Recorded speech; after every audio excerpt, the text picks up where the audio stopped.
জঙ্গি হামলার আশঙ্কায় সংসদ সচিবালয় সহ গুরুত্বপূর্ণ স্থাপনায় নিরাপত্তা জোরদার করা হয়েছে। এমন তথ্য দিয়েছেন ডিএমপির সিটিটিসির যুগ্ম কমিশনার মুন্সি শাহাবুদ্দিন। পুলিশ হেডকোয়ার্টারের চিঠির পরিপ্রেক্ষিতে এমন পদক্ষেপ নেওয়া হয়েছে। একই সাথে সাদা পোশাকে গোয়েন্দা নজরদারিও বাড়ানো হয়েছে বলে জানান তিনি। শুক্রবার পুলিশ সদর দপ্তর থেকে সব ইউনিটে সতর্কতামূলক চিঠি পাঠানো হয়েছে।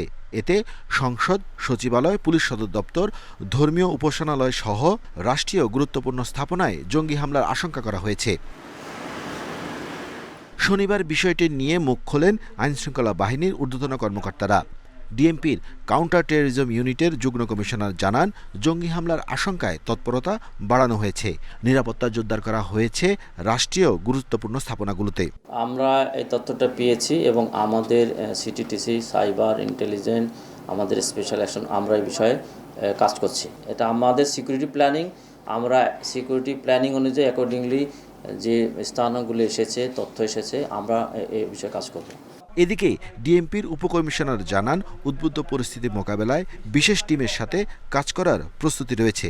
কেপিআই প্রোটেকশনের মূল দায়িত্ব হচ্ছে আমাদের প্রোটেকশন একটা ডিভিশন আছে, তারা এই কাজগুলো করে থাকে, আমরা তাদেরকে সাপোর্ট দিয়ে থাকি।